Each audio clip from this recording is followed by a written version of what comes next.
Good afternoon, everyone. So welcome again to this episode of What's Up Doc. This is your host, Dr. Josephine Grace Rojo, also known as the Diet Doctora. So this episode is very, very special because for the first time, we are doing it live and in person with a very special guest. As you know, yung previous natin na episode is usually made online via Zoom conference, but this time, it is very special because our guest is right here with me. They are the pioneering couple who started a keto store here in Bacolod, here in our locality.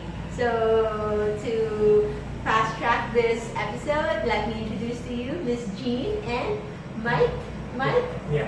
Keto Mom. So good afternoon, and tell us something about yourself first. How Keto Mom started, and about you as a couple for this introduction.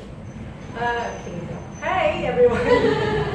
Keto Mom started, Doctora, it was 2 years ago. 2 years ago. Yes. I gave birth to my youngest. Okay. She was premature. I had emergency CS. Okay. So after giving birth, my weight tumaas siya. Okay. As in, So hindi ako is this bumababa. second or third The pregnancy? third pregnancy. Third pregnancy. Okay. And then, sabi ko, bakit ganito? Hindi, kahit anong kainin ko, wala. Kahit anong, actually, uminom ako ng mga gamot pa nga, para pumayat ako, or coffee na merong, suppress, ano na lang, wala pa rin. Sabi ko, I think I need to change my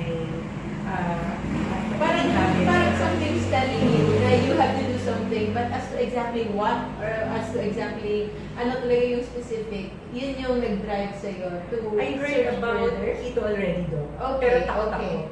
Okay, yes. Kasi nga, high fat, and then low. And there's no explanation usually as to why. Sinasabi lang nila it works. But Yes. as to why, especially for us, no, professionals, di ba, you were working, I mean, you worked as kami actually sa pharmaceutical industry, so it's very scientific. You don't sell the medicine unless it's proven and tested.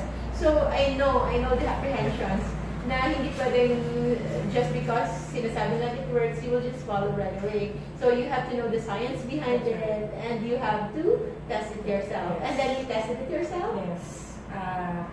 First, it was only for my personal consumption. Okay. And at first, hindi rin siya masyadong... Yeah. Hindi rin siya masyadong supportive. Yeah. Kasi mahal. Yeah. Mahal. Kasi daw mahilig ako sa mga sweets. Yes. Kasi and then sabi ko, ang mahal ni almond flour. Yung mga replacements, So, alternatives. tinuloy ko pa din. Kahit Okay. hindi siya, sabi ko, baka ito lang yung makaka-help sa akin. Para makain ko pa rin yung mga gusto kong kainin. Yeah. So, ayun I started with bread and cookies. Okay. Then, nag-okay Yung mga ako. usual cravings mo. Yes, Yeah. usual Okay. cravings talaga doon. And then, sabi ko, parang okay naman. Nag-lose na ako ng weight. Kasi parang kumakain naman ako, pero nag-lose ako ng weight, pero wala ng rice. Okay. So, yung mga chicken, pinag-ano ko siya, nagbasa ako, nag-research ko what to include in the recipe or what ingredients. Yung mga safe, na dapat. yung mga safe recipes. Tapos natuto na ako na palagi titingin muna sa likod, the nutrition facts. And you no longer look at the calories lang, Yes. but the carbohydrate content. Yes. And It's then, very important. ayun na do, from 64 kg down to 53. So I lost 10 kilos. That's for 6 months. Mahirap that's nag-keto ako, strict keto ako for 6 months. And then, right after ko ma-reach yung goal weight ko, nag-low carb na ako. Okay, So that's the start na doc. Then, may mga nagtatanong na, ayun nga doc, dito sa Bacolod, walang nagbe-bake. wala. No one's baking, wala akong mabilhan. So that's why during napitan that ako. time, nasa Bacolod ka na. Yes, po. Okay. So, dito na talaga kayo since then. Yeah. And then when did you join the crusade? Pero during the wedding, next trip, talaga ako. Yeah. Fast na siya. Wow.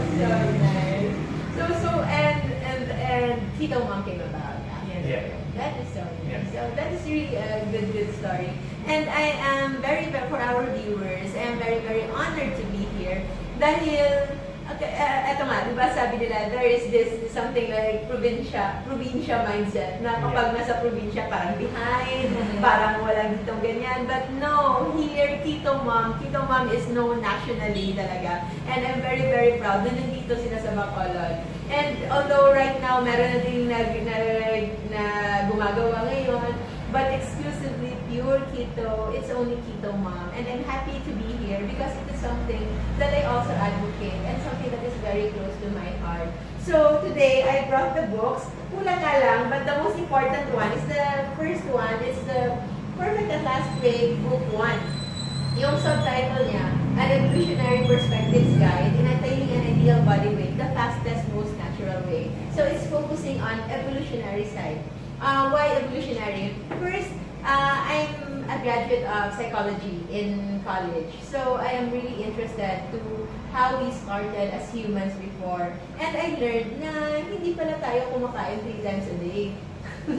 Hindi pala tayo dapat nagbe-breakfast ng 7 in the morning. Kasi nga, as our body is used, has developed over millions of years, yung genes natin, naka-adapt na siya sa idea na hindi parating may pagkain. So there are times of prolonged fasting, even weeks, and sometimes even months, kung winter talaga, na wala talagang kahit anong makain. So during that time, our body adapted na kaya na niyang mag-last ng walang pagkain. So we are used to food scarcity than food abundance.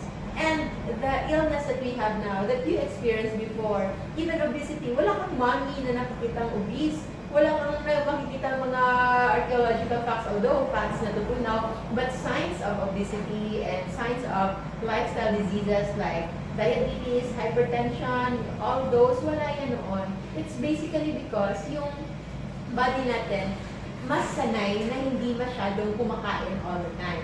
So, if you imagine, if you are a caveman, syempre, pag gising mo, wala pang cereals, walang breakfast meals na readily available, walang fast food.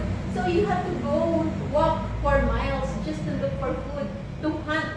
And if you are successful on that day, given na hindi successful every day, so say for example, successful siya on that day alone, makakain siya as early as maybe 12 noon or 1 or 2 p.m. in the afternoon. So, kakainin niya yan. So, he will feast on it and share maybe with the tribe. And then, come sundown, hindi na sila usually kumakain. Kasi nga, magtatago na sila because it is no longer safe outside. So, the eating window is actually shortened. So, with this, saan pumapasok yung ketogenic diet? So, dito, nagsusurvive kasi tayo on ketones, hindi sugar. For our listeners, hindi lang sugar ang kailangan natin para energy. All the time sinasabi natin yung mga bata bigyan ng sugar kasi maghihina yan.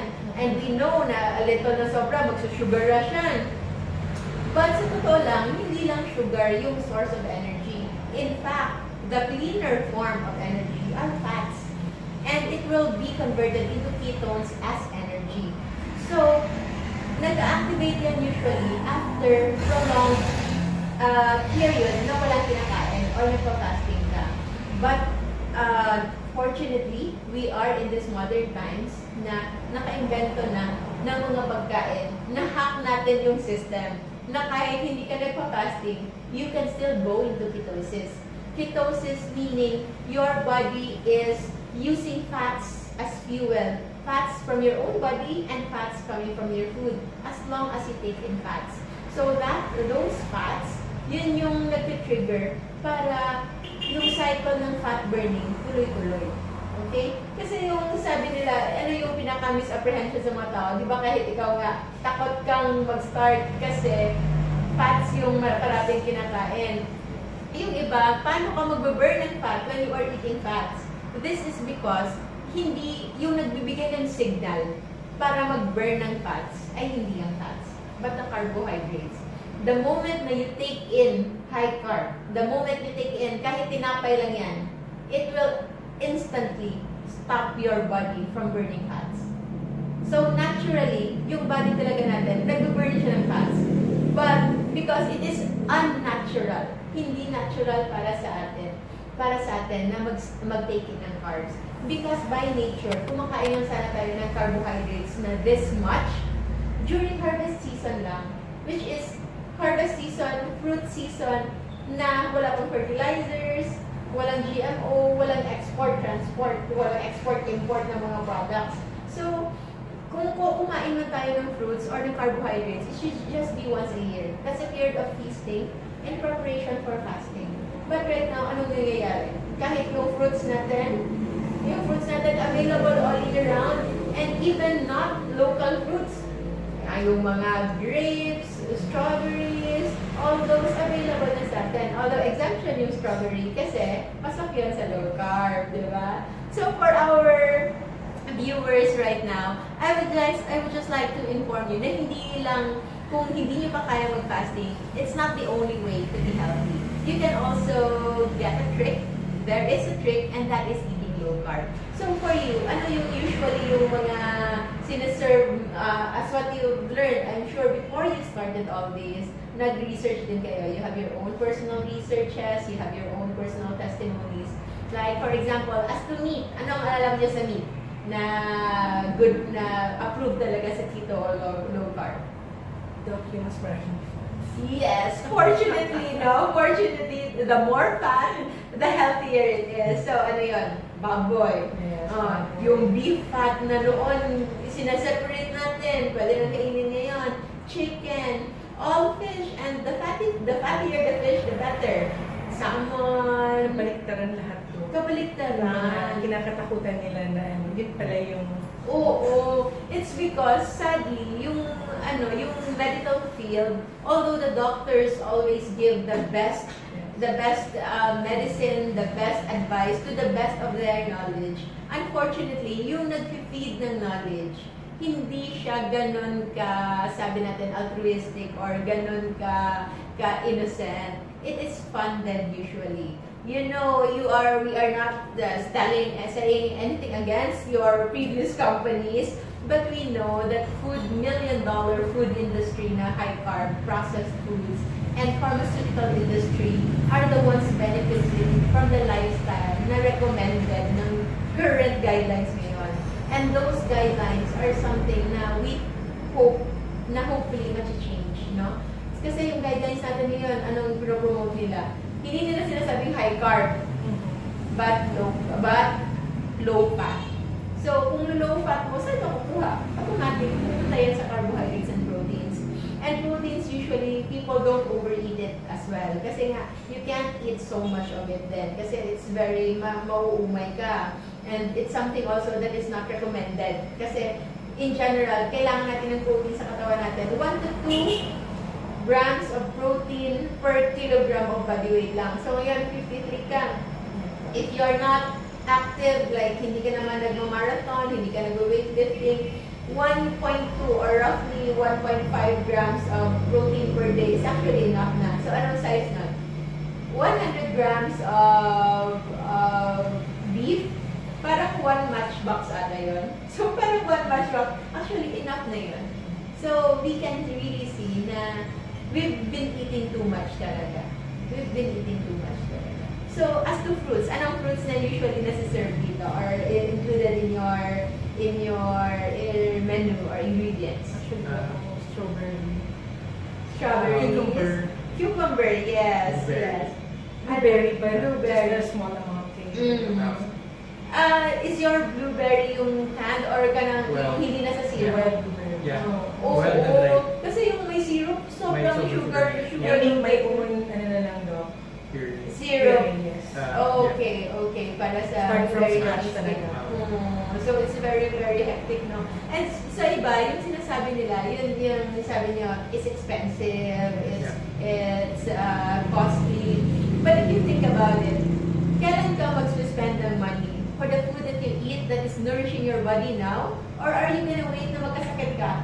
And then you will spend everything and all that you have for the medicines.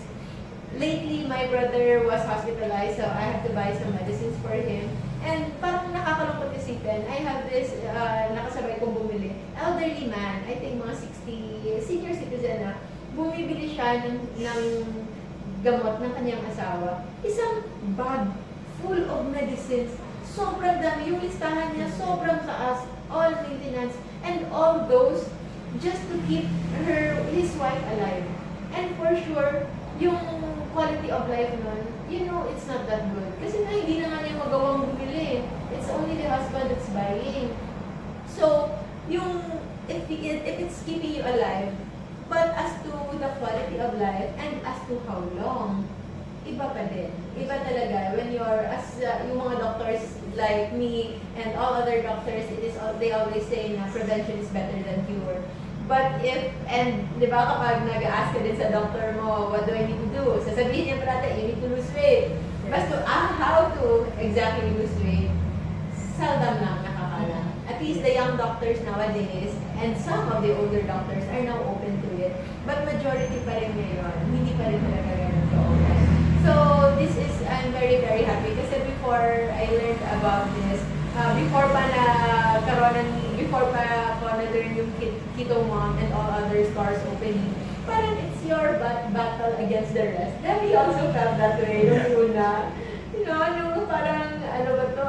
But what drove you to really start and commit to it? And anong naisipan nyo na gawin siyang into a formal business, even if you've had apprehensions? Kasi, actually, diba, galing ako sa family of John Health, may dad at age of 47. So, ako for 2 years na hindi na nagkataas. How old is your dad? He was only 47. Oh! My sister had aneurysm as well. Very young. Very young. So, yun yung trigger sa akin that I want to live still with my kids. I want to spend time with them. Doon na ako, Doc, na talagang kailangan ko itong gawin. Okay. So, hanggang there are people na nag-message sa akin na pwede ka bang magawa nito? May more request na. Okay. And then, kasi kailangan ko kasi I'm diabetic or I have cancer. So, yun na daw. Then, nag-start talaga. Okay. And supported, of course, by my... Yes. Actually, yung satisfaction na nakakatulong ka pa, doon talaga na-start, doon talaga yung nag-trigger. Like I said, it's an advocacy talaga. Yes, it is a business, but more so, there is a heart in it. Hindi talaga siya na purely profit-driven lang. There is a cost. Kasi if you think about it, hindi madali. Yes. Diba? You have all these challenges, sobrang hard work talaga siya. And then as what I've learned also with the other cafe that I also support to sell keto, from time to time, I get consult from them. Kasi nga, parang dun na, if you have customers, parang sa inyo na sila mag-verify if they need some stuff or yung mga questions nila about health. So, ganon. And I'm so happy na you both are in here. And you mentioned about your kids, diba? It's a very basic motivation. Kasi kahit gano'n mo sila kamahal. And then, no matter how much you want to spend for them, no matter how much you plan for the future, but if you are unsure na nandun ka pa sa future na yun, it will only be up to what end. Diba? So, your dad had stroke. Yes. And My sister had at what age did your sister have aneurysm? she was 35. Okay. Is she okay? Or Twice. Oh my. First, she gave birth na 5 months na. But oh my. thank God, siya. Yung baby na doon, nabuhay. Okay, yung baby. Oh, it's a miracle. Then, that was about 4 years ago, nag-aneurysm na. Ulit.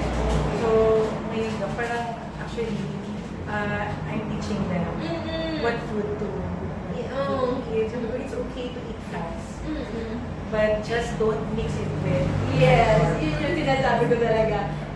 Fats alone is okay. Yung sinasabi ko, okay lang mag-lechon, huwag lang ipala sa rice. Yes. Okay lang mag-lechon, basta walang soft drinks. Walang cake after. Kung mag-cake kayo, bili kayo sa Keto Mom. Yun lang. Yun lang talaga yun. And then, so, aneurysm, by the book, it's said na it's parang congenital. Yes. It's parang structural. Kasi yung blood vessel mo, for those who do not know, yung blood vessel mo, meron siya, parang yung buntis na blood vessel, na meron siyang area dyan na lax. So, Medyo malambot siya. yes. But it will not burst, it will not be damaging as long as your blood pressure is in control. Hindi siya natitrigger. Hindi siya nadi-trigger. And actually, yung blood vessel health, it's still related with inflammation. And what's the most common, the trigger of inflammation? What's the most highly inflammatory food?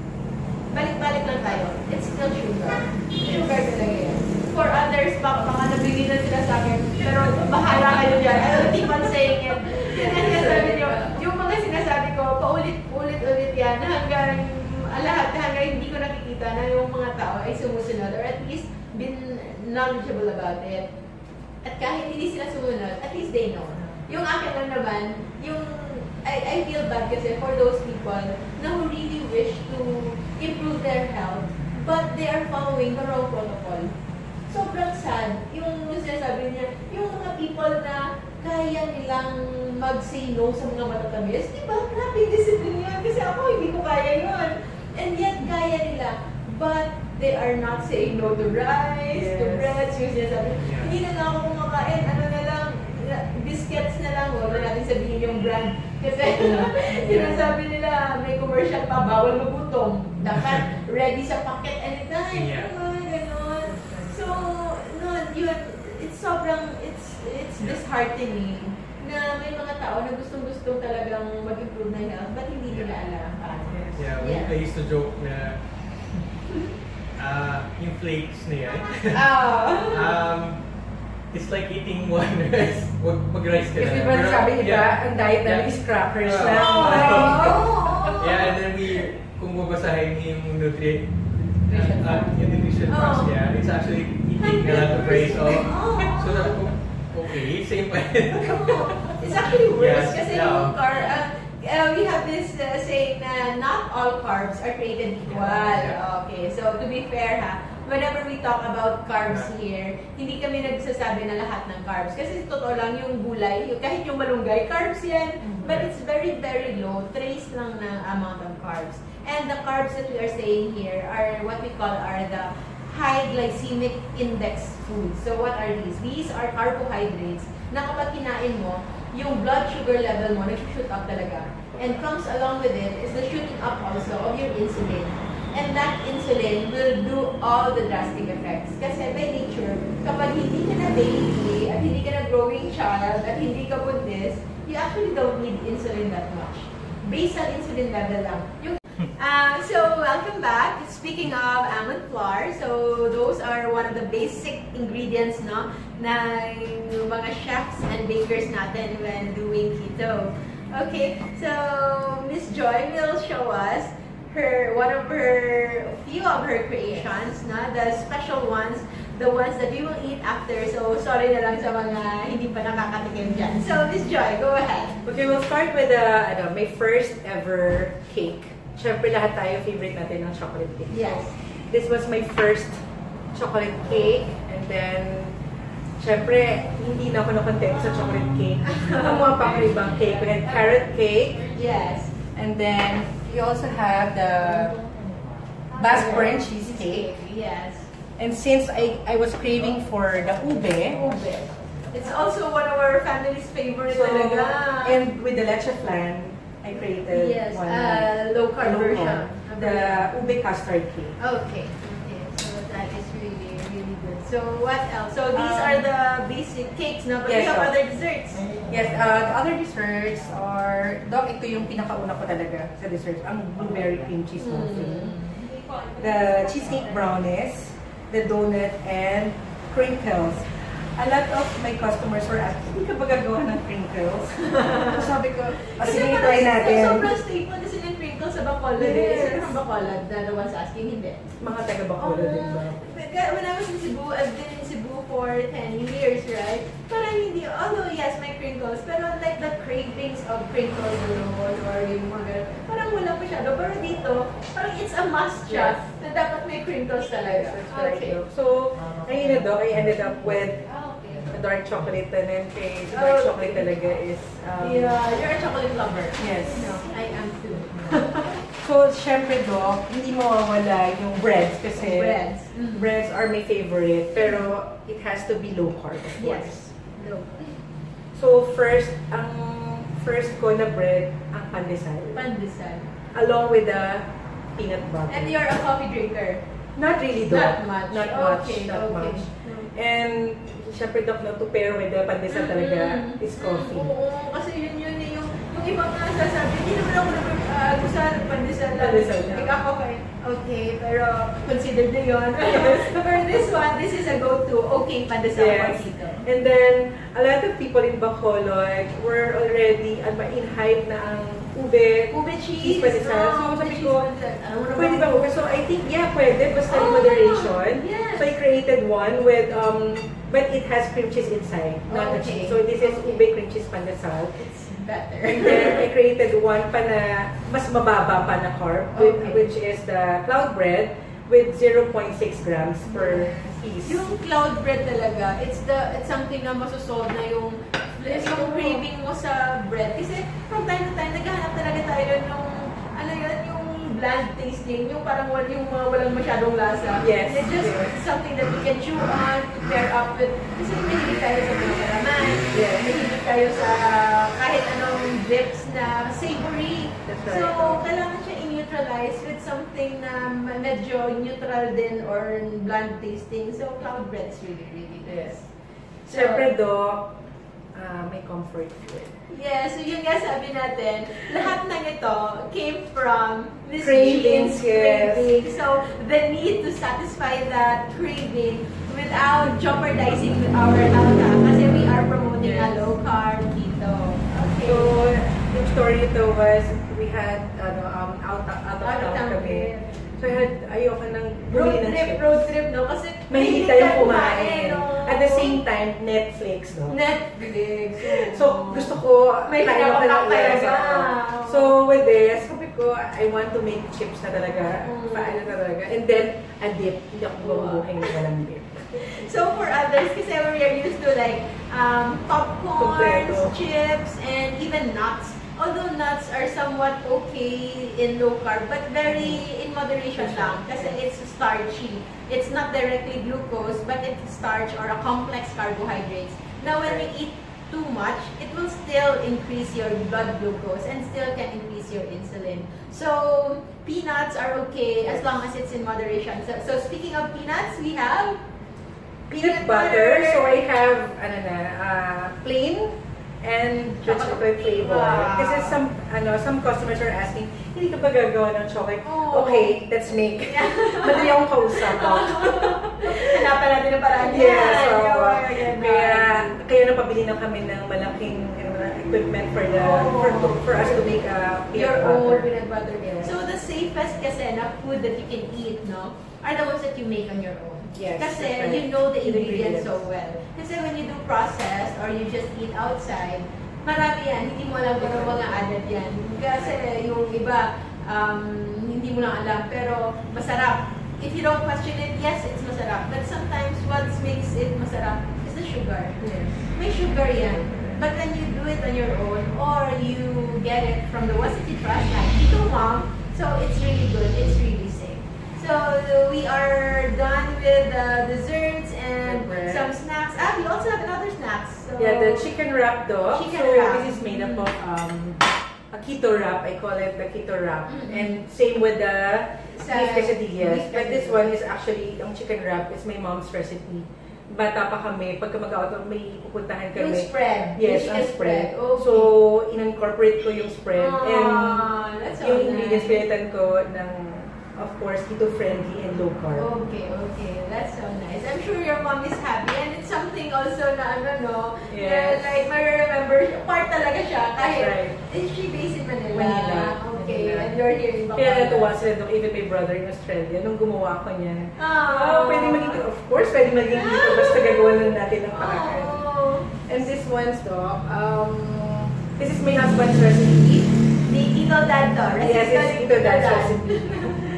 This is kasi steak. So, kala nyo, kasi steak is not low carb. It is low carb. Yeah, it is actually, before kasi, sinasabi nila, kapag kumain ako ng kansi, sumasakit yung bato ko, tumataas yung BP ko. Kasi kapag kinakain nyo, kansi is like bulalo in Bacolod. Yes. So kasi kapag kinakain nyo yun, yung rice nyo, ganyan, walang nagagaan yung rice kayo. But if you try eating bulalo, if you try eating kansi without rice, without soft drinks, without any other carbohydrates, you'll feel good. So this one This is comes like with the mashed mashed cauliflower instead of cauliflower. potato or rice. yes. So It's yung all carb over. ng cauliflower, ano lang yun, very, ano yun, 3 lang ba din yun? I Yes, think it's per- 3 grams per 100 grams. So, 100 grams, marami na yan. And again, this is also Keto Dad's recipe. Chicken. It's Mediterranean chicken. Yes. Mediterranean chicken. Then, this is cabbage. Sabi mo nga, Doc, every 100 grams of cabbage is 3 grams 3 grams net carb. lang. And this So, this one, I think, wala pa to 50 grams. Wala Doc. pa 50 grams yan. Yung 100 grams, if you think about it, parang isang whole bowl na yun. Whole bowl na yan na... Busog na ako. Busog ka na. Oh, akala mo lang marami kang Yes, kumakain. right. Yung one whole cabbage, yung malaking size, parang 4 kami kumakain per meal. So, parang per serving yan, parang 1/4 per person. Parang good as one rice na siya. No? So, so those are our foods, and Yes. we also have our drinks. The drinks, Doc, since hilig ko ang milk tea before, para na lang yung cravings ko, ano ba tawag? Ma-appease. Yes, ma-appease. So, I crave milk. Milk, At sorry, saka, Doc. ang ganda ng It's dark presentation. chocolate with, ano ba tawag ito, Doc? Rock salt cream cheese. Wow, yun talaga yung in-order So, ko. this is Order 5 ko. grams net carbs for the Okay. whole, ano na siya, For Doc. the Kaya, whole. Wow. since nga, Doc, diba, it's high fat, dito pa lang, Doc, heavy na siya, Heavy busog na, ka na. busog na. Kaya yung iba, Doc, pupunta sila dito, ito, Yan lang. wala na silang bibili, ito na lang kasi nakabusog na, Busog nakabusog na na. daw sila. And lastly, Doc, ang Cucumber. fresh cucumber with lemon. Okay, so it's Juice. fresh. Parang siyang blended? Or juice? Parang juice? yes, Doc. Juice cucumber. I use a juicer lang, Doc, to ano. Kasi yung, I have to say this when it comes to juicing, no? Kasi it becomes a fad at one point na juicing daw, it's the healthy form. But actually, if you juice fruits, Yes. yung mga ganun, you are concentrating the sugar in it. Sobrang concentrated ng sugar, and you are removing the fiber, which is also very important. And instead, kapag kumain ka sana ng whole fruit, you get the sugar, no? But you get the feeling effect, nakakabusog, and the fiber. But when you juice, you remove all that, and what remains is the sugar. Except, what you're juicing is already low carb, which is cucumber. Na kahit anong juice mo, wala ka talagang makukuhang carbohydrates or sugar dyan. So, it's very safe. But the flavor is there. You know, the cucumber and lemon flavor is very refreshing. It's very thirst quenching. So, it's something talaga na parang magko-complete, nagko-complement ng mga pagkain na ito. And for others, huwag niyong sabihin na you have to eat this all the time, every day. Hindi. No need. These are reserved for special occasions Yes. or OMAD, like Yes. 1 meal a day. If you have to eat, you can For eat cravings, this. no? Yeah, cravings. Yun. So, instead of buying or eating high sugar, syempre, ito na, Doc, we are here to accommodate and help with their cravings. Yes, yes. So, yun, I am so happy that we are here in Keto Mom. We are about to enjoy this. For our listeners, I hope you don't get to wait for the time na kailangan nyo ng maggamot, meron na kayong sakit, tumataas na yung BP nyo, yung blood sugar nyo tumataas na, hindi na kayo matanggap sa trabaho kasi may sira sa kung saan. Yun. My brother actually he was a seaman, and for the longest time, perfect yung health niya, and then bigla-bigla yung liver enzymes niya tumaas. So, he had fatty liver. 2 months lang na no rice, bumaba, way below. From 100 going to 12 or 13. Grabe. So, he just removed the rice and eventually removed the sweets. So, you don't wait. So, yung mga hindi mataba dyan at saka wala kang sakit dyan, don't wait any longer. Hindi mo kailangan may sakit, hindi kailangan na mataba ka to start a keto diet or a low-carb diet or incorporate fasting in your life. Doing so could be the best thing that you could give to your body. It's like insurance. Before, I also don't believe insurance. But, bumabayad na tayo ng insurance para sa sasakyan natin. Para sa kung ano-ano dyan. But this is actually investing more in yourself. It's investing for yourself, for your future, for your children. Yes. I know iba talaga kapag if you have kids na, so you have that motivation. And for me na walang anak, I also have a lot of causes and loved ones that I want to spend more time with. And hindi yun mangyayari if I am no longer here in this world. So we have to take good care of our health. So Miss Jean, any last words for our viewers before we dive into this? Yes, I just want to tell everyone that I'm here. Kito Mom will stay. We are here in Bacolod. We pick up. We deliver. So Open for takeouts. Yes. We are open from 9 a.m. to 6 p.m. to accommodate you. Basta anything na makatulong sa inyo, just ask me. Basta kayo ko sagutin about low carb or keto. And then, we are just here. Thank you so much. So I am so happy that with this cafe open, it will be easier also for me to spread this advocacy. Kasi yung iba, mahirapan sila mag-start how to do it in their household. So right now, pwede ko nang sabihin sa kanila, to a start, pwede kayo munang magpa-assist sa Keto Mom. You can do it there because your meals actually are just available in your home. Remove mo lang yung rice and breads, and then it's already low carb. The meat, the pork, the chicken, the eggs, it's all low carb. Pair it with vegetables lang. Mahirap lang i-replace yung drinks and desserts natin. So, we are lucky that we have that here and we can enjoy all these. That would be it for now. I'm so happy. I hope we get to do another episode next time. And so far, but if you guys can visit Bacolod, or if you are here in Bacolod, just visit Keto Mom page. You can start this way of life, the healthy, the safer, and the yummier way. Yes. So that is it. Stay low